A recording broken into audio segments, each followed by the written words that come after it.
Welcome back, everyone. I hope you managed alright in the wake of the attack in the last video.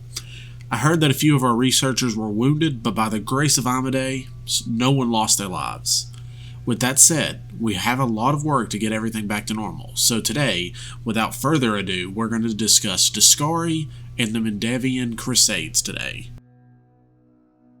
Before we jump into it, I'm really trying to grow this channel so that I can put more time into and pump videos out even faster. As of right now, 72% of my viewers each week are not subscribed, so please, if I've helped you out, if I've taught you something new, or even sparked an idea that may help you in your own home games, please hit that subscribe button below and drop me a comment letting me know how I'm doing. This is all thanks to you so far, guys, and I really want to just put out the best YouTube channel I possibly can for you guys. Thank you. Deskari is the demon lord of Infestation and Locust, who is heavily involved in the Mendevian Crusades from 4622 AR to 4718 AR. It's unknown what year he was born and how long he truly ruled from his area within the Abyss, but here are the facts that we have managed to piece together over time. Deskari, a powerful demon lord in his own right, was born to the demon lord Pazuzu and an unknown insectoid demon mother, who was destroyed at some point. We know this because Deskari wields the brutal scythe known as Rift Carver, which is made from the spines and other parts of her remains. Pazuzu is the self-proclaimed king of the wind demons, and few are powerful enough to dispute this, so obviously his son would go on to become a fearsome lord as well. Deskari was raised in High Emvania, the abyssal realm ruled by his father in the form of sheer rock cliffs, with at least one plateau that sports a sprawling city, and the private rookery of Pazuzu can be found within these rock walls as well. Deskari would dwell here within the rookery until he formed his own cult on the material plane and secured his own abyssal realm, officially becoming a demon lord. Particularly interested in Sarkoris, he heavily invested in growing his cult within the nation's borders, with numerous secret temples being built within the North Mounds. So secret were these temples, most Sarkorians failed to even realize they were worshipping anything different than the numerous other religions within Sarkoris. Sometime after learning of Sarkoris, Deskari sent his avatar to oversee the cult. This cult would grow and begin to harass Sarkoris until the year 4433 AR, when Aridin drove the Demon Lord's avatar and his followers into the Lake of Mists and Veils, ending the cult and freeing Sarkoris from the Demon's Lord grasp. Temporarily, at least. You see, Deskari wouldn't forget Sarkoris, because in this nation, there was a weak spot in the barrier between worlds. In 4600 AR, 167 years after the Avatar's defeat, and the uprising of the Fire Nation... wrong fandom again. After the Avatar's defeat, Aurilu Vorlesh, a human witch, found a way to contact Deskari within the Rasping Rifts, Deskari's name for his personal realm.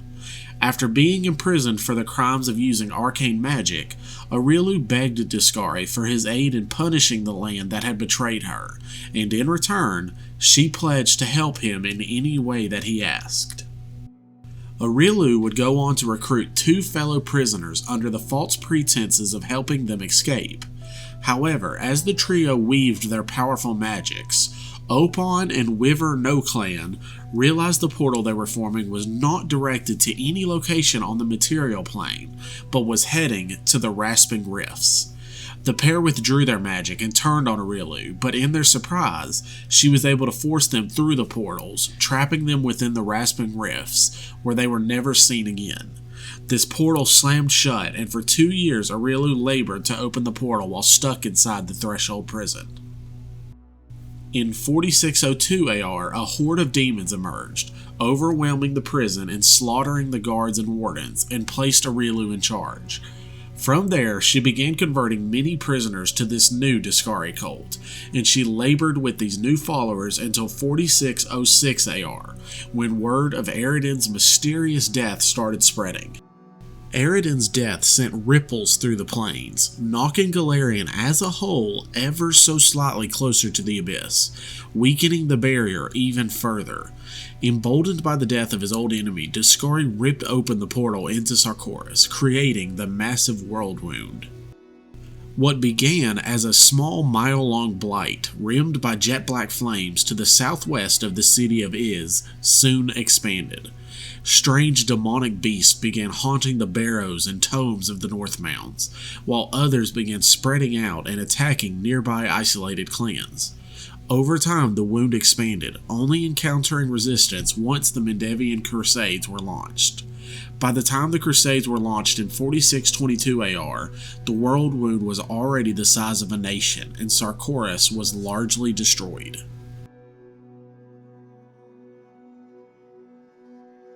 The First Crusade ran from 4622 to 4630 AR, and was largely led by the Church of Imade. With the aid of Cheliax, Isgur, and Andoran, a large army was formed and stationed within Mendev, and began pushing their way into what was once Sarkoris' lowlands. With the scattered demon hordes easily pushed back, and Mendev reinforced with stronger defenses, the crusade was called to an end. Some crusaders made the long journey back to their homelands, but many stayed behind in Mendev, wary of the risks of future attacks. However, this first invasion was little more than a test by Deskari. Before launching the true invasion, he allowed his forces to invade without direction, without command, and without true reinforcements. This was a clever ruse, meant to reinforce the idea in the Crusaders' minds that this was a simple demon horde, leaderless, bent on pure destruction and unable to cooperate and employ tactics. During the invasion, many of the powerful demons also used their magics to leave the battlefield entirely and settle in countless locations across Golarion, where many of them can still be found lurking to this day.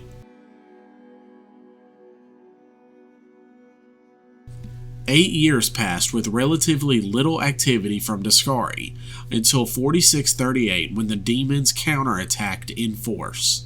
Led by the Merilith demon, Zuhra Aponovicus, the demons quickly captured the Crusader city of Dresden and killed tens of thousands of Mendev warriors and pilgrims. As the Second Crusade was called, the generals were shocked to discover the previously unorganized group of fiends were now a militaristic powerhouse. They employed tactics, they fought in clever formations, and they were led by powerful demonic generals. Within 7 short years, the Crusaders came to the conclusion that winning was completely impossible, and containment was the only choice they had left. To this aim, they created the Wardstones, massive monoliths capable of creating a nigh-impenetrable force wall against demons. While this would stop the demons at the borders into Mendev, Ustalov, and Numeria, Sarkoris itself was now eternally lost. Even though the Wardstones were considered an overwhelming accomplishment, the Second Crusade was deemed a failure.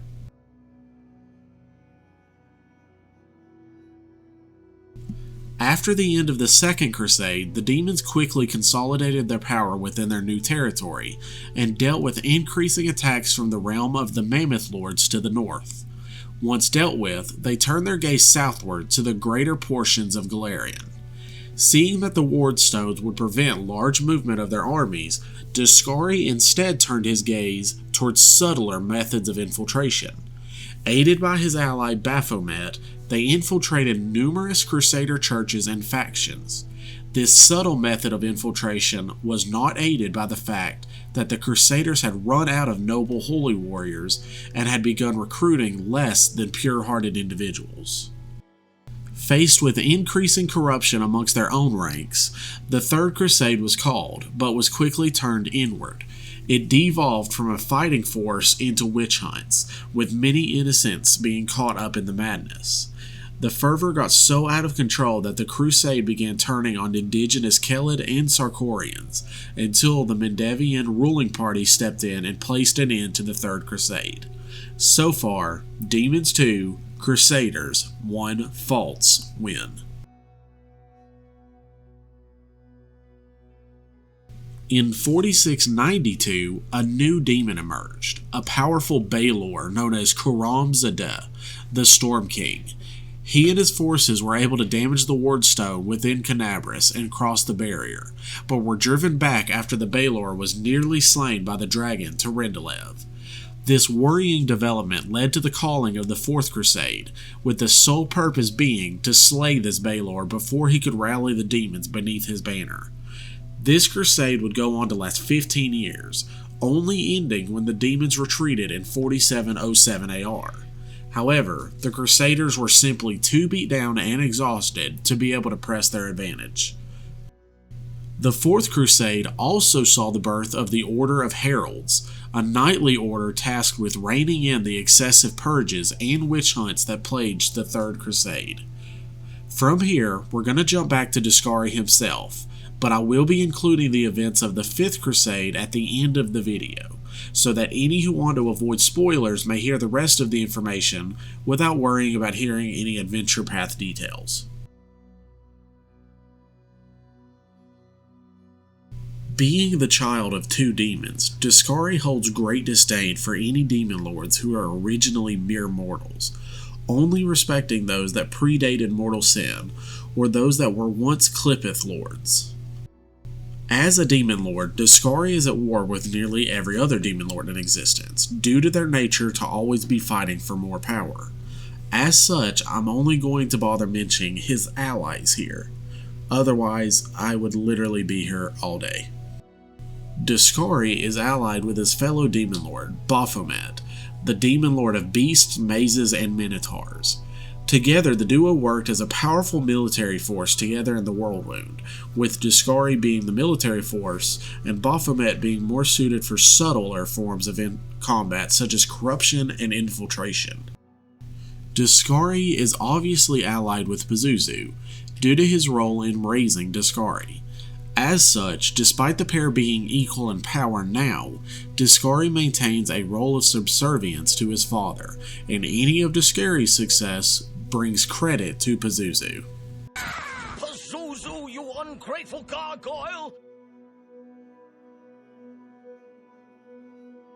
Deskari's cult was most powerful in the lands that once made up Sarkoris.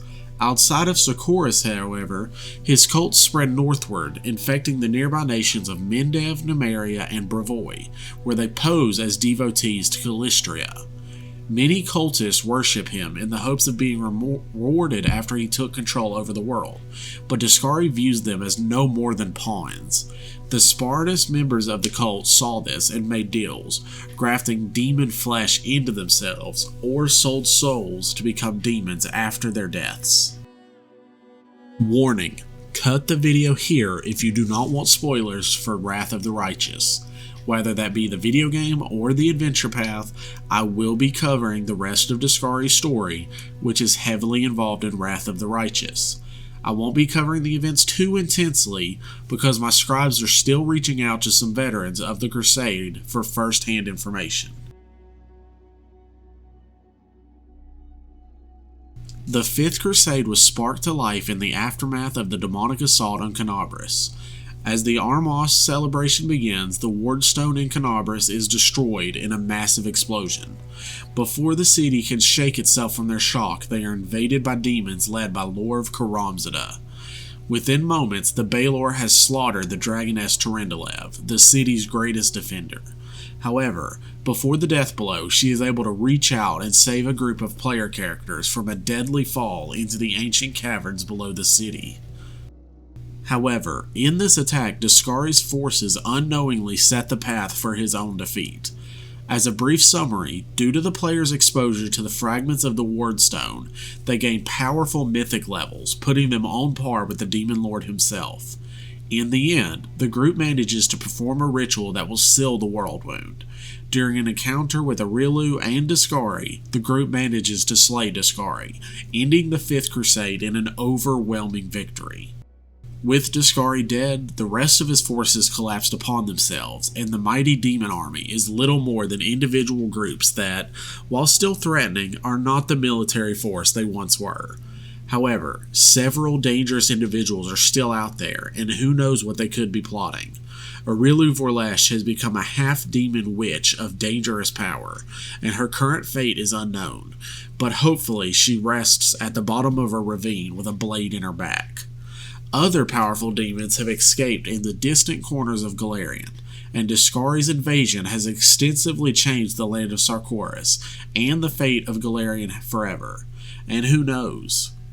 Maybe we may see Deskari rise again one day. I hope you enjoyed this one. I thought with it being closer to October, you'd like a darker story. And while this isn't all that bleak, as a history lesson with demons involved, I thought it a good fit nevertheless. Next week, we're going to go much darker and discuss the goddess of undeath,